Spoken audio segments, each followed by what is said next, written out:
Хэрэв та энэхүү зохиолыг бүтэн хувилбараар сонсохыг хүсвэл M-Book аппликейшн болон M-Book Web-ээр сонсоорой. Шижир алт. Зохиолыг бичсэн Хайтан. Дуу оруулсан Б. Оргилволд.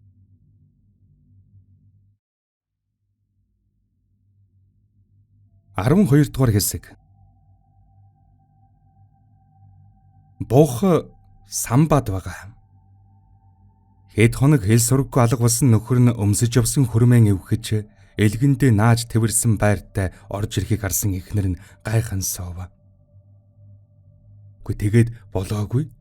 Орж ирээд хутлаанч тайлалгүй унтлагынхан өрөөний модон орны доод шүүгэнд олон давхар дэрэн дор өнөөхөн чамбайл нууж зогсох нөхрийнхөн үйлдэл бүрийг эхнэр нь ахин дахин гайгаж асуусан ч тэр хэрэггүй юмд хошуугаад өрсний хэрэггүй гэснээс өөр зүйл хэлсэнгүй. Ингэх тусам нь сонирхол татна. Гэхдээ нөхрийнхөн үгнээс зөрвөл юу болдгийг мэдэх тул тэр боломж гаргахаар нь гэж бодсоор сонирхлоон дараагаажээ. Самба гар нүрэн угааж аяг хоол идсэн болоод унтлагынхан өрөө рүү явна.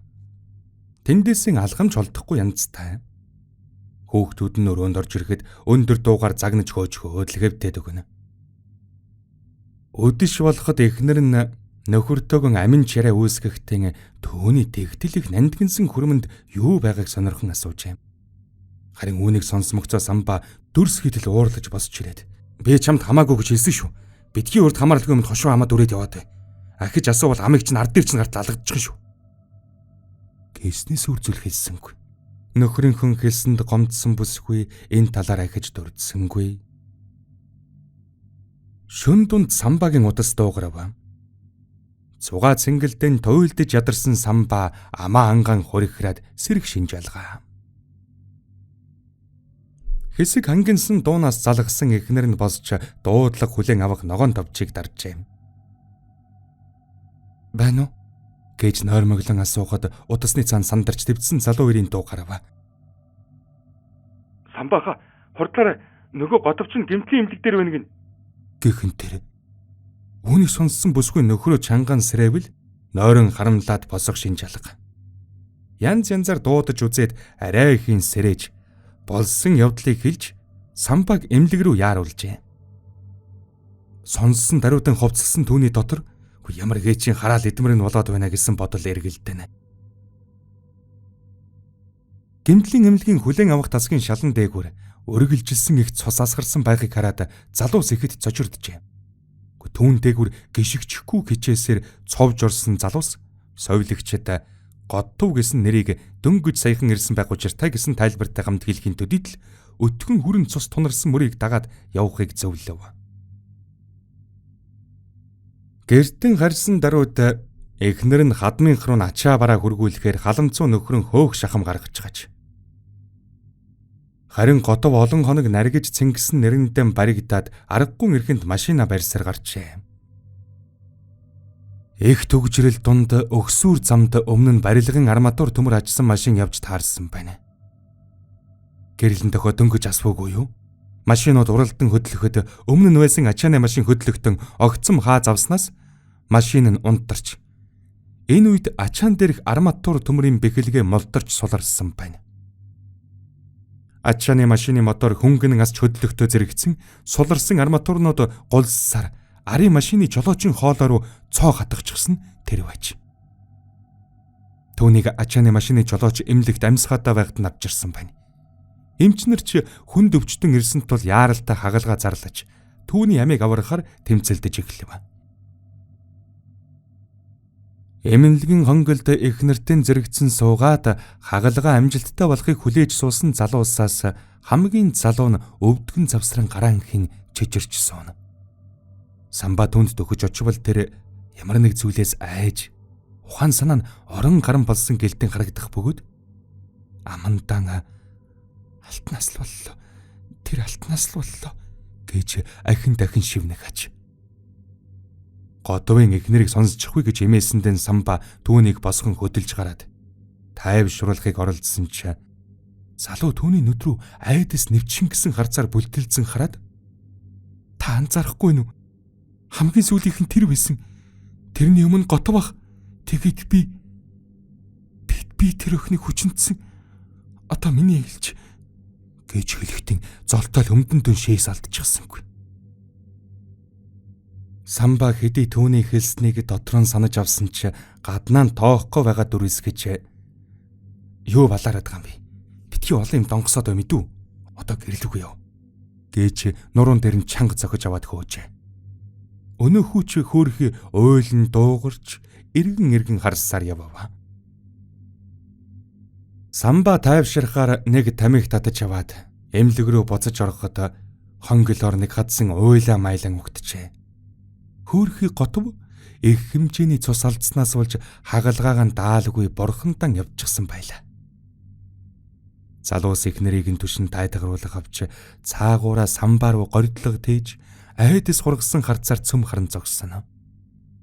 Үнэн дээр тэд цөм энэ болсон золгүй явдлуудыг алдтай холбон бодож байсан бөгөөд дараагийнх нь хэмбэ гэсэн асуултал гагцгүй эргэлзээ төрүүлэх аж. Готовын ажил явдал дээрч тэр түүнээс хойш хэд хоногч тэр өнөөх хүү үзэгдсэнгүй. Самба ихэнтэй түүнийг байхгүй байсан тэр хэрв байвал хамаг амтанд очиж дэми балаа юм донгосоод баллах байсан юм гэж бодож байсан ч сүүлдээ санаа зовж эхлэв. Асууж сургалах гэрвэлгүй ганцаараа амьдардаг жаал хүүгийн удас руу хэдэнтэн залгасан ч удас нь холбогдох боломжгүй гэснээс өөр хариу авсангүй. Эмнэлгийн гаднаас түүнийг хөөж явуулснаач бусдтан хэлсэнгүй. Залуус түүнийг бие биенээсээ асууж сургалавч мэддэг амьтанд тэнд нээгч алга.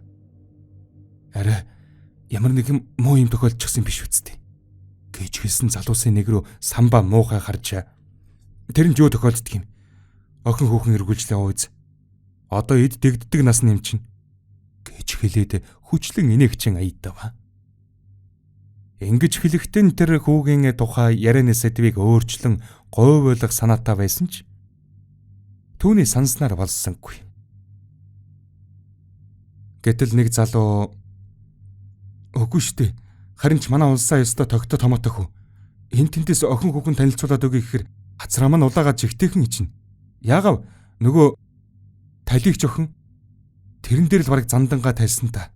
Готвыг хүчлээгүй болж ойртохгүй л байсан гэж хэлээд буруу зүйл ярьснаа мэдсэн болтой доош харан сууна. Энэ залууг хуйгаа гих бөгөөд залуус дундаас хамгийн аман царна гэхэд болно. Энд тентгийн хов живийг яраатал ярьж төмний илгийг авчих шахагч хаяан буруу зүйл ярьж самбатай төр тарах хийнэ. Самба гинт нэгийг санав. Одоо миний хэлж гэж улсаагийн уйлын хэлснийг санаад залуусаас нэгийг нь дагуулж хүүгийн гэрд очихор болжээ. Хүүгийн амьдардаг нийтийн байрны өмнө нэрээд цагдаатай нүүр толов. Тентхийн нэг айлаас өгсөн өмхий өнөртэй дүүн гэсэн дуудлагын дагуу тэд ажиллахаар ирсэн нь энэ байлаа. Самба өнөөх залуу хоёрч тэдний дэрэг дүр зүсч ороод бүдэг гэрэлтэй хонглын мохор дээр ихэд өнөөх өмхий өнөр дэрэгдээсэн шахам үнэртэж хамар сэтлэх шахна. Хөө энэ нийтийн байрны нэг өрөөнд хөлсөөр суудаг ажээ. Алтанд явхад залуусын хөл гарын үзүүрт зарагдаж нэг тайван суудаггүй атлан хамгийн бага ашгийг авдагтан хизээж гомдлож голж байсангүй. Ийм оромжинд амьдардаг байж нэгч удаан самбаад арай илүү авах тухай ганц ч үг ган хийж байгаагүй гэхэд болно. Самба энэ тухайж бодож харамсаж байлаа.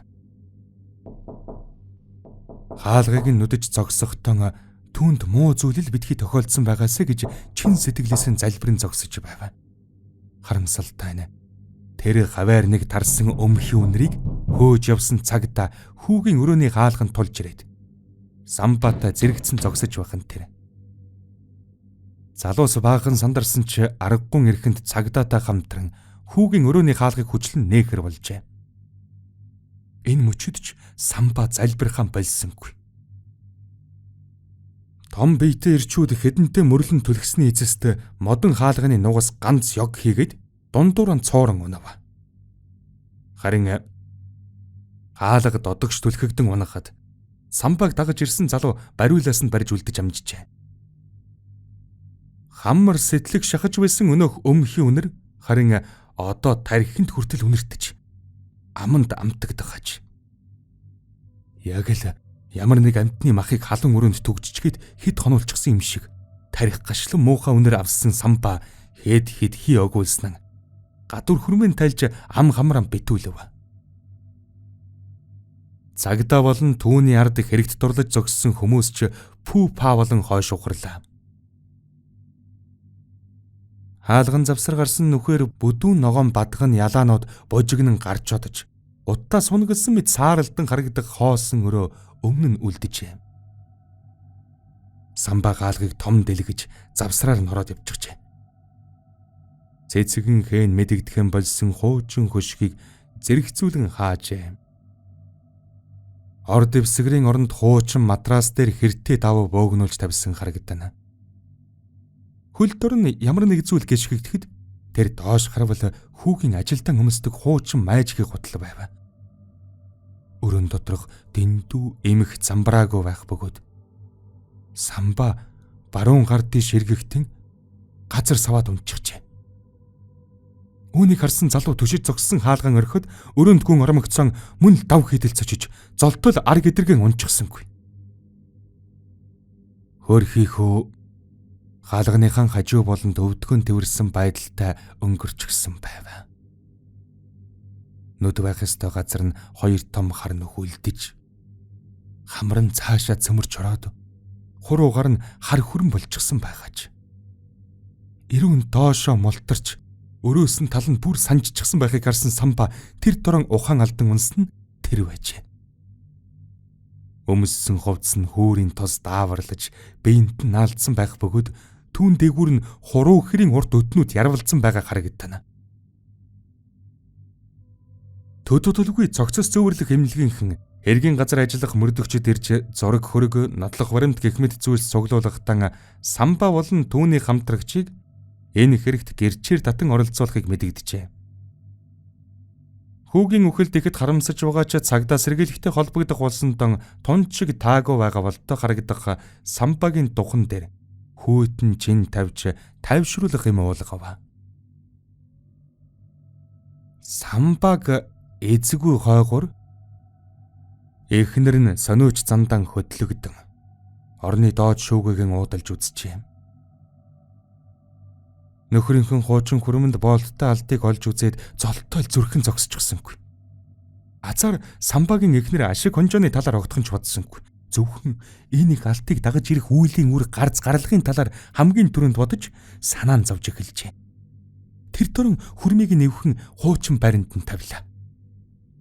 Эхнэр нь тэр өдөртөн асууж сургалж явсаар аргалж янзалдаг мэрэгэн дөргөн гих 2-3 ч хүн дээр очсон байна. Бүсгүй тунчиг ухаалаг нэгэн байсан тул тэдгээр хүмүүсийн хэндэж алдны тухай төрүүлэн хэлсэнгүй. Нар жаргахын үесэд очсон нэгэн үзмэрч бүсгүй л самбаагийн эхнэрийг харамгцсан. Их цус үзэхэндээ эсвэл үдсэн байна. Үдсэн хүнтэй харц толгорсон ч юм уу? Нэг л их гарлагтай гарцтай. Гэхдээ дандаа амиараа төлдөг. Амиар төлдөг. Амиар төлөх хэмжээний бозор зүйлс хийсэн хүмүүс байна. Яста цусаар гараа угаан.